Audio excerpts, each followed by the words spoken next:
Jennifer Brea, is that right? And Andy Kogelnick, right? Kogelnick, sorry. Nice to talk to you guys. So thank you so much for joining us here at the GuideWell Insights Lounge. How has your exponential medicine been so far? It's been fabulous. Okay, great. Lots of great stuff going on. Now, I understand that you guys were participating in the earlier session on stage, so tell me a little bit about what you spoke on.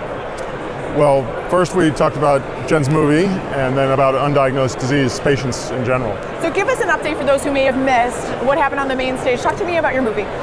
So about 5 years ago, I got really sick after a high fever, and over the course of a year, I tried to seek a diagnosis and was told that I was just stressed or depressed, and I mentioned that it was all in my head. And I ended up bedridden for a number of years, and made a film from bed about connecting with patients all around the world who were also grappling with the same condition, myalgic encephalomyelitis, or any more commonly known as chronic fatigue syndrome. Now, talk to me about that, because I think it's one of those misunderstood diseases where, you know, it doesn't get a lot of visibility and there's a lot of misconceptions. So talk to me about your experience personally.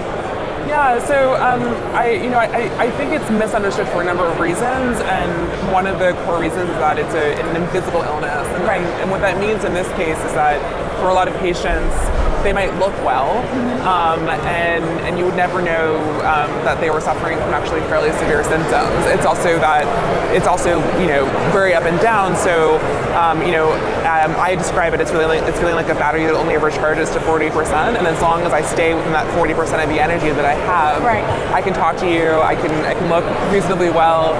But if I go past that, I crash and may end up bedridden for days, weeks, even months. It is so debilitating. And now I want to go back to the film very quick, because I'm not sure how much time we have left in this live break, and so I want to make sure that we get a chance to hit on that as well. And feel free to chime in.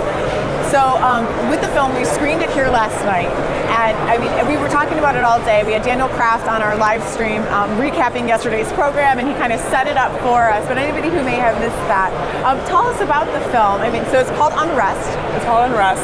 It premiered at Sundance and will be on PBS in January, but it's available now online on Amazon, iTunes, and Mio, so you can go and watch it. Somebody can just search Unrest and find it. Okay. And it's really, it's a journey. It's about the disease, but it's also really about what it is to live with chronic illness in general, and it's about how chronic illness, shapes families and your identity, and really what the impact is of these conditions, of which ME is one that, as Andy would say, millions of people are living with. So talk a little bit more about that. Why is there a need for a film like this? I mean, is that a disease that needs some greater awareness, or what can people learn from it? I come at it from a physician and a scientist standpoint, and we see just sort of this vast swath of devastation in people's lives, and I think Jen's story really captures that beautifully. I mean, it's a wonderful story about her as a person, but it's also really honing in on a whole host of conditions that are not dealt with by the medical system, and sort of what happens to patients within that. And I think there's a lot that we need to do scientifically to really dive into those, and that's starting to happen, but that's part of what we talked about today, was how do we start to take that kind of activism and turn that into real data and real diagnoses, and hopefully ultimately real treatments for patients. And for you, Jennifer, I mean, what do you hope people take away from the film? I hope that they understand that this is a, quote, real disease, a serious disease, and far more serious than they know, but also that it is like any other condition amenable again to science. So we are starting to find out some of those basic mechanisms, the mitochondrial dysfunction. We can see microbiome and brain imaging. There's a lot of ways we can start to measure this, but we need more investment in research, and it's going to take a movement of patients and caregivers and allies and doctors and scientists and private and public partners to really come together and accelerate progress in this disease so that we can get treatments to patients.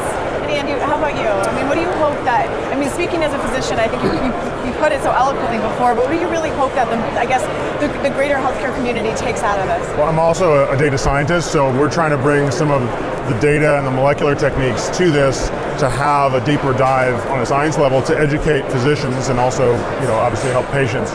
But that to us is really, how do we drive that forward as a community effort through Open Medicine or through any of the other organizations that are out there. That's fantastic. Well, thank you guys both for joining me right now.